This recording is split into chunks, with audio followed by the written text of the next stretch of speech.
le do apene togono le do bene mi ati que le pomi egbea ya da pene togono de gbori ke mi agombe egbe mi do agbe bodo mi ya to mi nya kosia sa kosia mi so Johnny sisu ekono mi le wona mi le ma obe alo do mi egbe bi wona ela iboko mi le do bene monsieur Roger mi le do bene monsieur Pascal mi le do bene monsieur Bruce Bruno Kudo Charles mi le do bene tanti Prisca Kudo bella kuto shaki no do bena mi abia bia fa gban nwere kaka kosira de ame pa nyanya be egbe hakima so do da mi a mi apere mi abe mo aji mi ase vivire ni mi akwa tro baba fi po nke ja no egbe bia gbeti agoma ezare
Dieu tout-puissant, quand mon cœur considère tout l'univers créé par ton pouvoir, le ciel d'azur, les éclairs, le tonnerre, un clair matin pour les ombres du soir.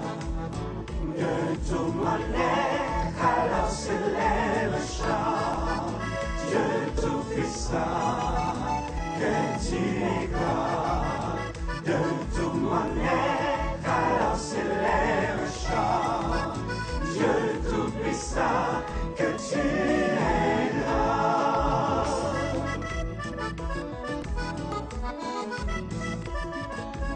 Dieu tout-puissant, que tu es là.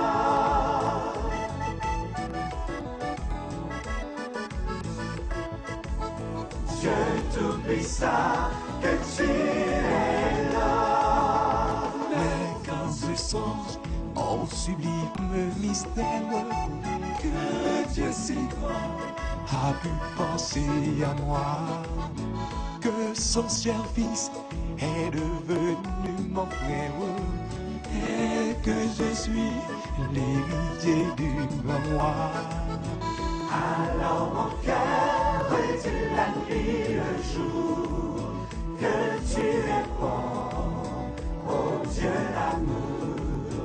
Alors mon cœur redit la nuit le jour que tu es bon, oh Dieu d'amour.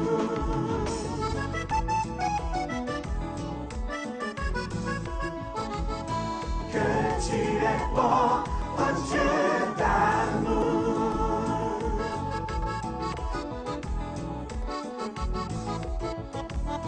Que tu es bon, oh Dieu d'amour.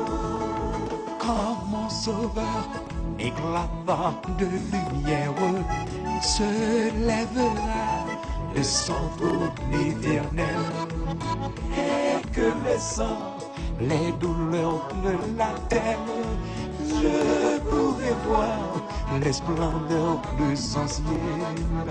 Je redirai de son divin séjour, rien n'est plus grand que ton amour. Je redirai de son divin séjour, rien n'est plus grand que ton amour.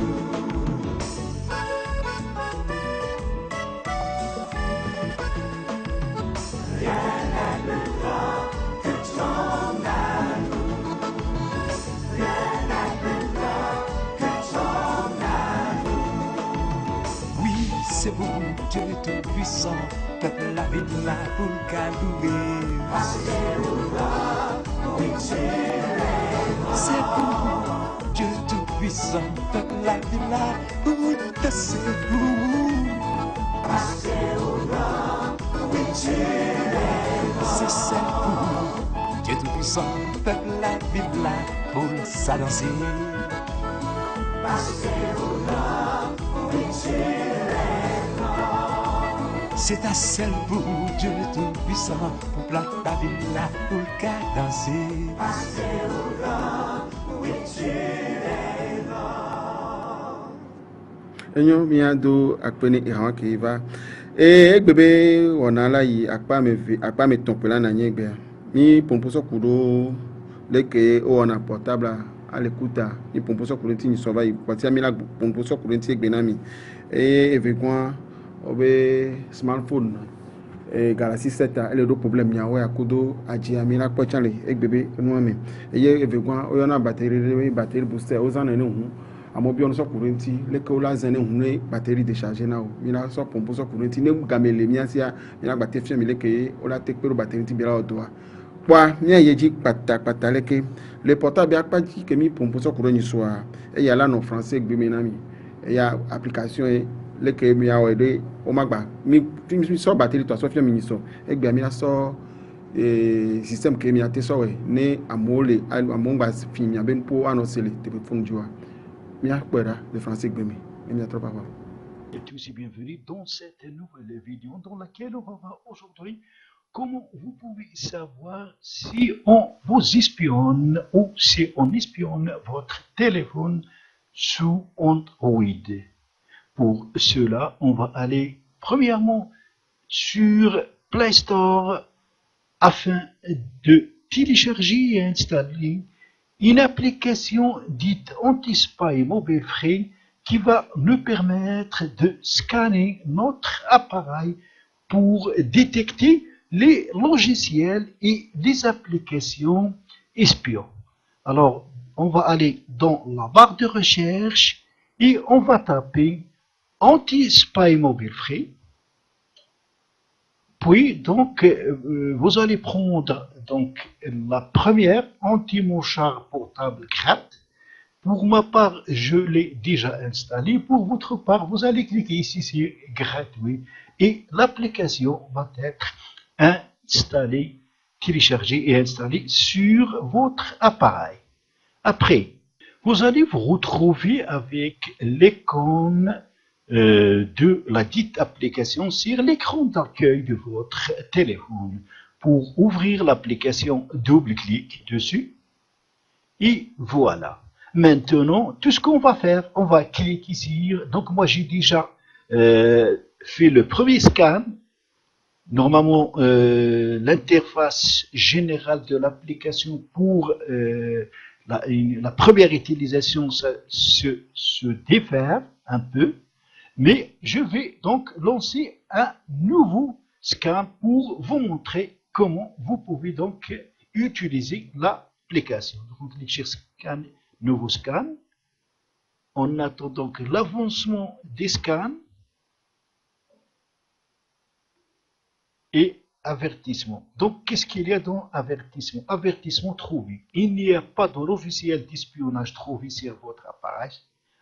Donc, pour les logiciels d'espionnage, il n'y a aucun logiciel trouvé sur l'appareil. Cependant, mais il y a 5 applications qui disposent des autorisations douteuses et pourraient espionner votre appareil. Mais par contre, il y a 5 applications donc suspectes. Voilà, donc on va cliquer sur donc OK pour avoir les détails. Et voilà donc les 5 applications douteuses. Donc c'est Cal Recorder, Moboplay Daemon, AirCal Receiver, AirDroid et SID5. Donc ce sont des logiciels que j'utilise.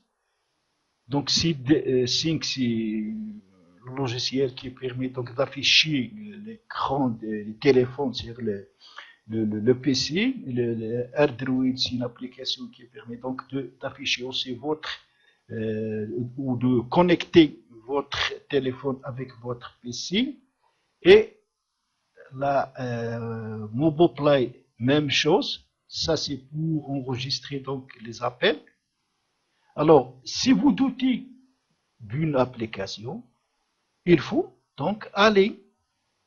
Si jamais vous doutez, par exemple, que l'application qu'elle recorde vos espions ou autres, il faut donc aller la désinstaller.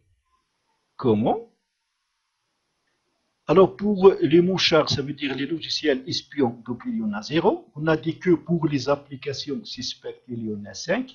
Le total des applications installées sur mon appareil, c'est 326. Donc ça, il n'y a aucun doute. Vous avez ici, vous remarquez ça, s'il y a la couleur verte. Donc ici, c'est la date des derniers scans, qui est le 12/7/2016. Alors maintenant, on va aller sur les paramètres, puis on va aller sur le gestionnaire d'application. Donc on descend, application, gestionnaire d'application, on clique dessus.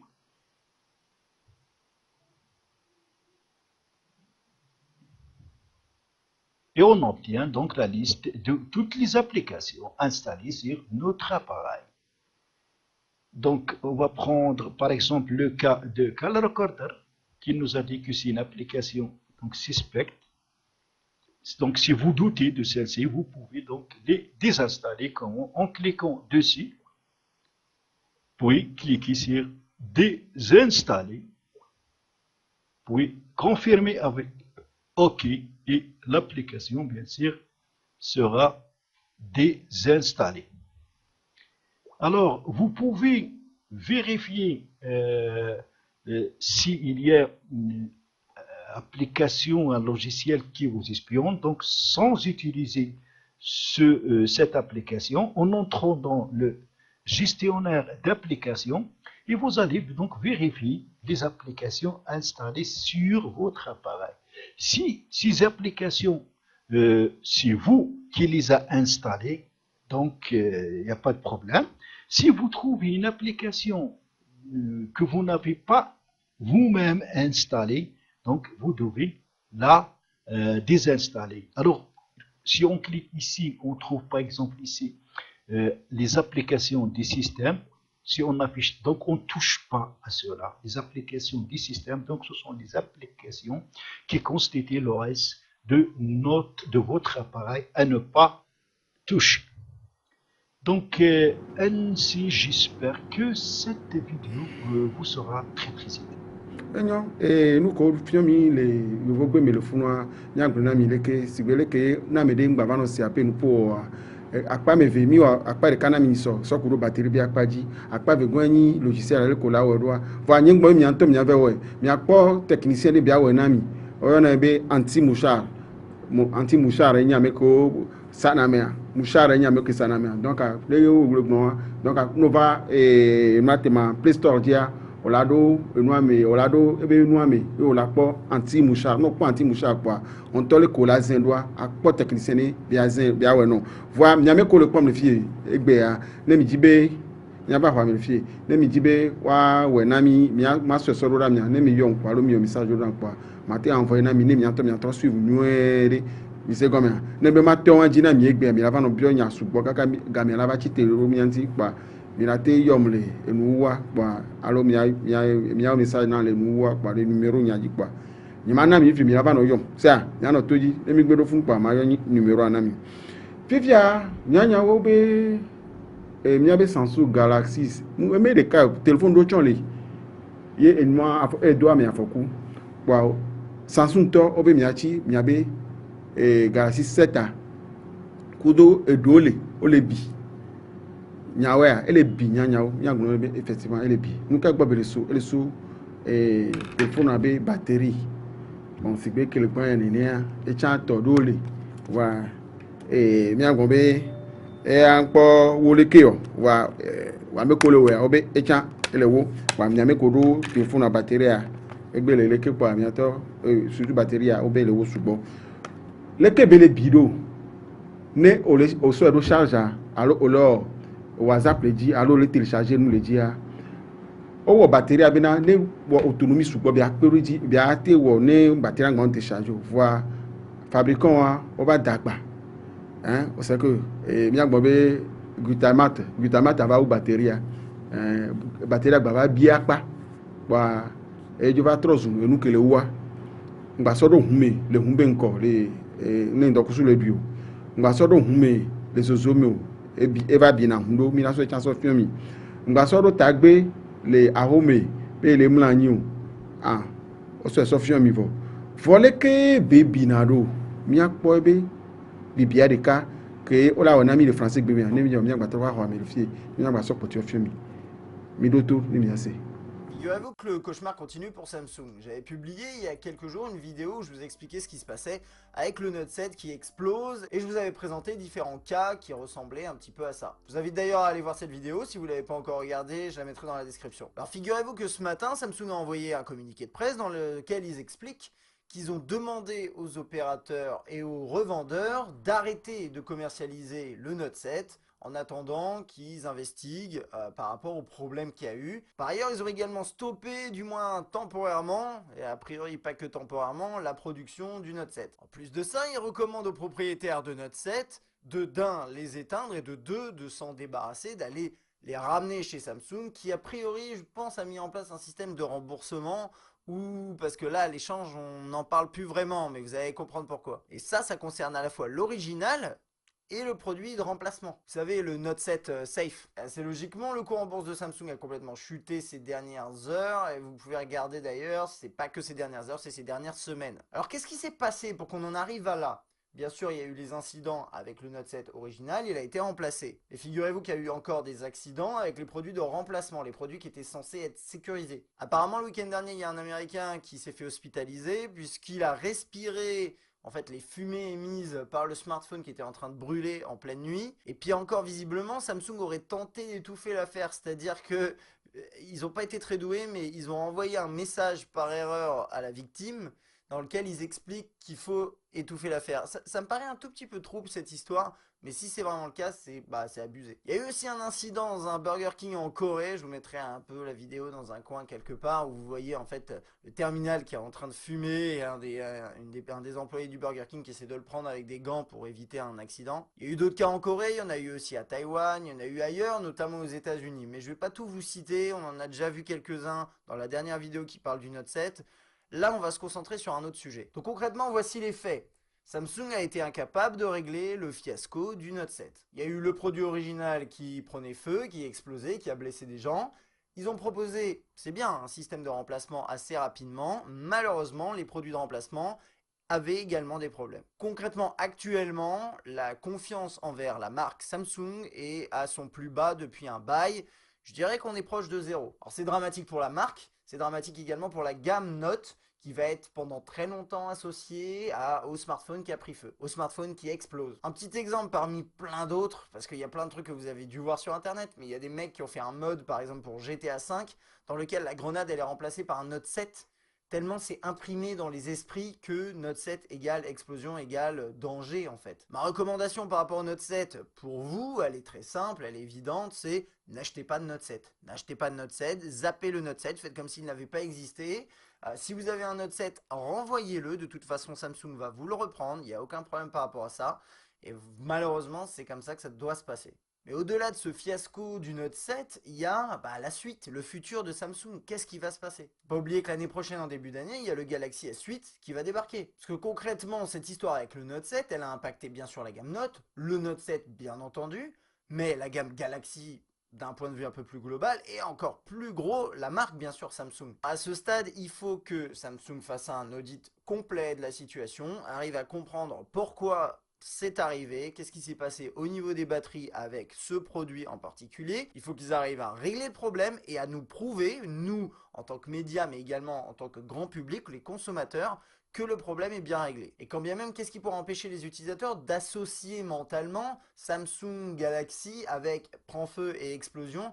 Qu'est-ce qui pourrait empêcher quelqu'un de se dire je vais pas acheter un Galaxy S8 parce que potentiellement il pourrait prendre feu parce que c'est Samsung. Faut comprendre que la confiance qu'on accorde en tant que consommateur à une marque, elle est facile à perdre, mais elle est très difficile à gagner à nouveau, surtout avec des incidents comme ça on parle de sécurité là. Et puis il y a aussi les vendeurs. Alors les vendeurs, les opérateurs, les revendeurs de produits. Il faut savoir qu'en France, depuis l'arrivée de Free Mobile, on raisonne beaucoup en forfait sans mobile avec des mobiles nus. Mais aux États-Unis notamment, il y a d'autres pays où c'est comme ça, on achète beaucoup les produits, ils achètent beaucoup leurs produits chez les opérateurs et chez d'autres vendeurs. Mais qu'est-ce que les vendeurs vont dire si un client arrive et lui dit écoutez, j'hésite entre un iPhone et un Galaxy S, je sais pas quoi, S8, imaginons. D'ailleurs, j'ai entendu parler l'année dernière des problèmes de batterie sur le Note 7 de Samsung. Qu'est-ce que vous en pensez? Est-ce que vous pensez que je devrais prendre l'iPhone ou le Galaxy? Et là, il y a une question aussi de responsabilité de l'opérateur, du vendeur et même de la personne à proprement parler qui va conseiller le consommateur. Est-ce que réellement les produits de Samsung seront fiables par le futur? Normalement oui, mais on n'en a aucune garantie. Donc concrètement là pour le S8, Samsung va devoir rassurer tout le monde, les médias, les consommateurs, etc. Ils ont à peu près jusqu'au MWC pour faire ça, plus ou moins, en fonction de l'annonce du produit. Et ça va être chaud. Je pense d'ailleurs qu'a priori ça sera impossible pour l'année prochaine et que les ventes de produits Samsung de type Galaxy, donc sous Android, mais peu importe, vont avoir tendance à baisser. J'ai hâte de voir les chiffres du prochain S8 qui va sortir, mais ça me semble assez évident parce que, comme je vous disais tout à l'heure, une confiance par rapport à ça, ça prend du temps à revenir. Les consommateurs vont attendre de voir ce que ça donne avec le prochain produit. Ils vont voir que potentiellement il n'y aura pas d'incident et du coup qu'ils pourront acheter des produits Samsung. Mais comme je dis, ça va pas se faire du jour au lendemain. C'est quand même une sacrée histoire parce qu'au final, cet incident avec le Note 7, il aura quand même pas mal ruiné Samsung financièrement, mais ruiné surtout la réputation de la marque. Et ça, c'est encore plus important parce que c'est des pertes financières sur la durée, sur le long terme. On pourrait même si gbele ke yo va gbele ne Note 7 Samsung Note 7 a ya mi ngolobe obe mi ngolobe ame ko do ya ebe nyi ato do ya mi aso da Samsung to le vode no la do na mi ola do na no la pero mi anti ola pero mi anti boutique me mi ve play ya ne mi aso yi wa gbo no la pero mi anti a pero mi anti vo ne be nyi pa yo a mi aku obe nyan wa donc ame ko be play Note 7 pa yo a le te comme la sigame la fidea eya mule me oro obe nu ajo lowo ebe payo ale kebe ja ore bombu gan ebe la nyiro bo ale kebe le wodo batterie a ebina ebina le hume ebina le home ebina le zodope ne charge ne batterie bebe a go problem be a do problem pa egbele e wona ne ebe nu pa mi so no mi tata so no fi mi no pompo so kurentina mi ne batterie ke mi le pon appareil et les fonds et mi le pon ebe to azizo tutu ne le to azizo ne po ne o be se alon be vivia la du to ano sigbe le ke be la du to ano ne amole de fion ole de le portable na nyawo ne be bi ne wa ne ke be bi na mi le pon ne batterie fion ale enu aji Note 7 aji wa le bi e buke gba le bi wa mi agbon be wa Africa be jolo yovo de be le joli donc yovo on to boy be bi le fun le batterie a ke bina e po ole de fion o de ebe notre référence ko no nedia amewa ekele fun chine enu ajole restaurant me ame anto si jolo nudu agbo be gbe batterie ada be gbe portable adare eye sécurité ba le poter nebe portable ajo nene ke ehun ke mi na gba pole fia Note 7 a eke bine debe ehun ke mi le po ya ejole America eye de nebe huan ehun de beni 4x4 to dore eye ogledo ehun wa eye bevabi wa ekole de fie mi le funale kola ngba ba bi wa eye poye wa mi agba va ehwa mi le fie ne mi apompo so kuru apa potiaji wa ne emo chale ne eme américain ji ebe image a milate yomle milate pomle WhatsApp dit le 99 42 77 77 99 42 77 77 mate envoyer roda mi for mi gbadun pon on sugboro nya envoyer na mi sugboro nya cha mi abe me na mi potio eke mi na grefia bia be hu va gbenazo no gbezo a oyo na ndebe na batterie booster amobi onu so kurenti pa egbe mi na pompo so kurenti ne mi pone le port mi o sane mi nyare ko zane o i batterie ne game o gbe hu ada ditire yo ja do zene be gbe a o chane kwi o chane ro batterie aje kwa ngba hian ba gba ilo electricien pa mi a kwa chane français gbe mi kengbe mi a trova ho mi fi mi a gbe gomina mi le gbe mi. Bonjour à tous et bienvenue sur la chaîne YouTube de Carter Cash. Le thème de cette vidéo aujourd'hui est de vous montrer comment utiliser un booster de démarrage. Tout d'abord, il faut savoir qu'un booster de démarrage, contrairement à un chargeur, ne sert qu'à démarrer un véhicule dont la batterie est faible. Vous ne pourrez pas recharger votre batterie avec. Un booster se présente sous la forme d'un boîtier compact, à l'intérieur duquel on trouve une batterie qui est connectée avec les pinces. Un autre détail pratique sur ce booster est d'avoir une prise 12 volts qui vous permettra d'alimenter par exemple une glacière, un compresseur, voire même un lecteur DVD portable. À présent, je vous propose de voir en détail comment utiliser le booster de démarrage.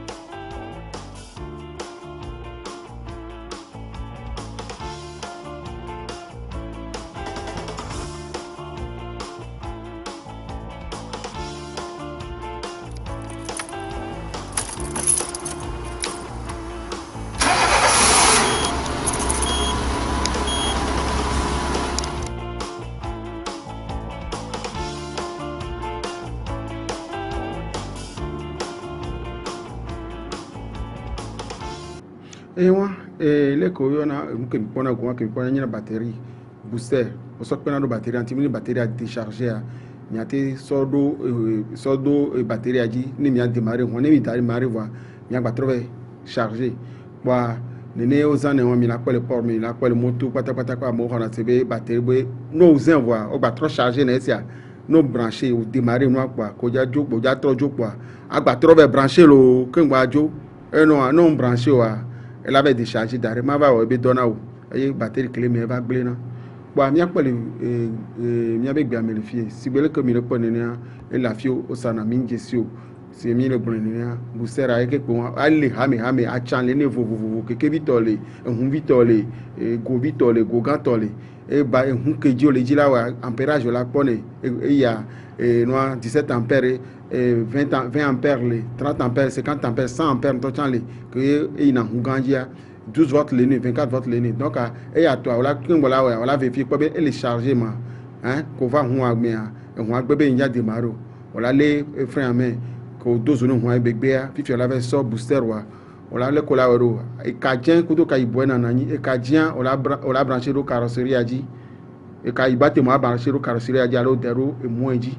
Afi kenyina iboa adaro moeji ala adaro carrosserie ji tiento adaro plus ji alo noa afi comme le plus là donc a tiens au so daro plus ji iboa no na carrosserie ji alo adaro moeji wa carrosserie ji o boa no daro pv ko be démarrer quoi agbatwa de ka ade iboa aba de tiens ko de tiens quoi nkola o la jagba bala so gbatro brancher au courant mais direct po e be ja wa nous be brancher le courant moi anya be et so ngba te ba démarrer que o be no démarrer puis c'est le cas quoi agba trop chargé donc avec chargeur les hami han chargeur grand chargeur vite que de 220 direct dans les né o yana nous ko yana be booster mi na ko la fio e dodo na torche torche à led dodo na torche gogo tatwa ka vite donc à pas les né que on la te pour DVD allo on la te trop chargé un peu portable ou les fa hein a te chargé on la te so emoji a te chargé portable on est courant ba le funu et on la so les allume cigarette que les ya fi ko huwa elle est hami et clé USB tol les et on tient tol funu fia et ya on la te branché noir les écarts quoi et on la te chargé un peu portable donc egbe nous kono egbe be tia comme vovo et mi bonana mi wa kwa mi na te yom le 22 28 18 22 28 18 ne nyade le abia bia le a ma ho mi le kami nya bia nu keje a kekem se a ne afire mi nyona mi ra agbade mi ne amere bi agbade fi ya mi na de fi 22 28 18 mia amere kun povo donc mi pour so kuro portable musha le ko amoko passer na amo afina mo be nu po ano se a munyo donc mi so be pa fi gwan so fion mi e bo chan le ma pa so fion mi après vojo le anglais mi sia mi a po nyu ele kengbe mi a so dora mi wa pompo so kuro Galaxy Note 7 a bi gbona mi bena nya jagba nya ji money pe daro afire mi ne ojo le Africa bo mi le Togo abo obe noa mi jo prekuto gagegle ele bi preku gagegle ngba so daro de video be ale mi ngba so be daro on to gbo la baji amna yin ya dero abaji o ne lebedi akwa evo no be se vivi na no akwa funu kwa to aho se we o le se vivie wa de ko la va to kan mi le aho ami pa o gba gbon be na asiso ke to na le mi ne le tres asiso ke to le na mi be le toxique comme mi na ela de ape agbo cho pa you voy we mi Africa to ngbon be Africa to mi nyale ko blanati la ya wa o fia you voy beti la ko so ro da mi le yin portable obe elebi elewo wa mu ni Samsung ga pele wo Mark Bochon le wo donc a bien gbo be na téléphone yi ko le to gbogbo to ko le to ane a bien gbo me so 2013 2014 so 2013 kakabaro fia mi a jaini et vive toi bien gbo be ni téléphone ale jisu la lo me na mi support de toi mi avons ne be portable à virer ça hein donc mi ami gbona mi ro 22 28 18 américain pova mi abi e ka me le fio mi gba le fia mi gba pompo so kudo batterie booster be zanzan nti le ke mi na te zan booster la mi sia ya gba so batterie be apa bi vegan lo mi a ho harika le technicien gbo mi so batterie be apa rika ya ho harika mi apo bi na re ya gba so batterie be apa bi ke bina ya gba so fiom ke àìtó ènìyàn tè jẹni domọnù pọn àìtó ènìyàn tè vìjọrọ àkọọdẹ mẹwọn àìtó ènìyàn tè jẹni domọnù pọn àlọ ẹvọdẹ mlọgbẹ lìzọn yẹsí gàdé pàwé tó gbóranzé wẹyìn gbé àníṣe kìlínúgbó àlọ ẹvọdẹ mlọgbẹ lìzọn. Yesi gande pawe choboranze weisa aniche klinugbo aito eninote vijodo enu de mejo aito eninote anido monu pon aito eninote vijara kade mewa aito eninote anido monu pon aito eninote vijara kade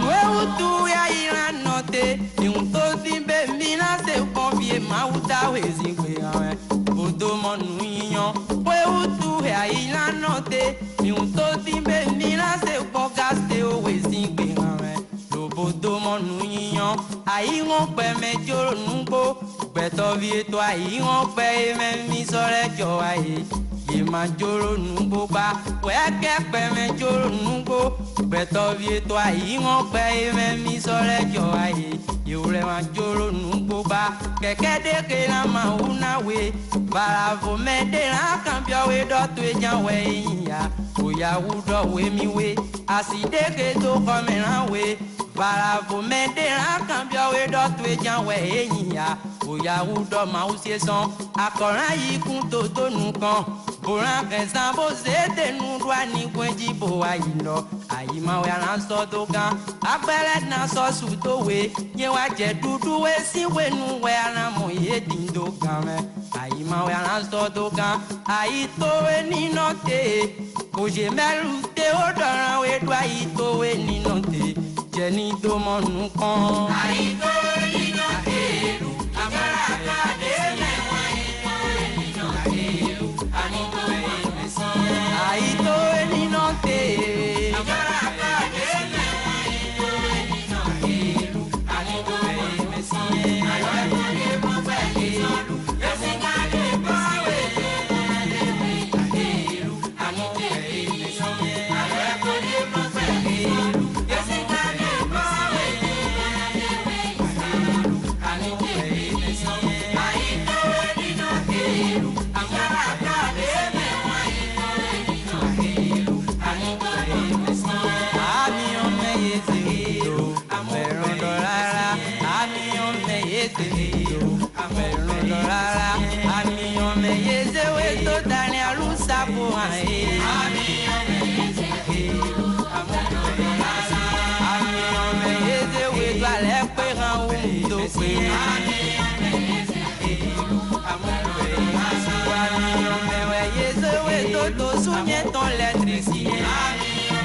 Il y a après 22, 22, 28, 18.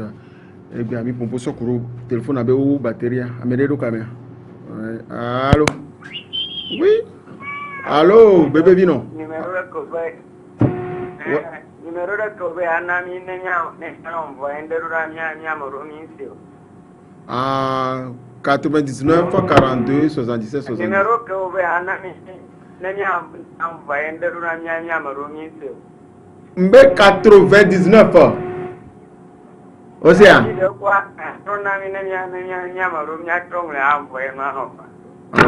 Oui, mais nous avons mis des fions, si vous voulez que des téléphones batterie ou fions, les que les biens, les biens, les yom le 20 99 42 77 77 dit quoi, il y a un message dans le WhatsApp dit, il y a un message dans le WhatsApp dit quoi, maté sur ce là mi ba, il va donc pour en sous-bon, c'est alors il a battu yom le 92 72 72 23. Il y a le WhatsApp dit alors il y a un message dans quoi numéro on le fond il y a un message dans WhatsApp a dit quoi maté sur ce là mi et nous pour mi les tiraro mais c'est il y a pas que allô oui Didi télé oui zogbe Didi télé mi c'est aller mi bana mi Didi télé mi il y a son téléphone portable avec bibia so fion mi c'est vrai que mi le pone ne batterie portable a fion na wa et ne la lomina wa era fion lomino donc a mi da que be to bibia be dengbe et no vio le filmer quoi nyanya we ma et le biwa notre galerie no Samsung Note 7 bébé toi Note 7 et les binenia et les doigts fort quoi mi o we so da pete mi oh amojo to yo le vie wa o we wa so do apete mi ye ko so da pete mi ni ya la ba han fokuva alo so da ro dromi la han fokuva non donc ni agbobe ni ame ko les ans et Note 7 obe miachi alo mi atroso yi wa do linami e won ame a eja restaurant ye be foju le apon gbo e be ta téléphone d'arrêt sécurité va sojo won pa mi pompo so kunti na me de ti image na mi yomle 92 99 42 77 77 kudu 92 72 72 23 mena gbade e me na mi ma gbate so ni be image afia mi sibele ke mi défiant chambe na me de le trafiquer téléphone on va écouter wa ma so be le ke mi na zin do alo mi na yi e no Play Store me ne mi ya sibele ko lo mi na ko anti mouchard me ye mi a téléchargé be application ne mi téléchargé be application pa mi a po Amérique monde application zanzan pa ora fiomi voilà nya be anti mouchara e do le no be activer o ba to so do ko so da sine fian ye donc mi a no clever kengbe mi a we ele vevere pa mi a gbo be egbeto mi Amérique ko Amérique mi a ho mi Amérique lo na me de do ka mi Amérique ka po mate ho nem te do camion mi agbobe mi na te yom le 92 72 72 23 mi na po monsieur Johnny et alors mi yom le 99 42 77 77 mi na gba po monsieur Johnny ni nja te ba jina de pe do mi we gombe na yin fu no mi sia pa nso ko sira gba ya mi agba tro ye ji ne mi po mo mi na gba tro po ya mi sia mi agbobe bye bye.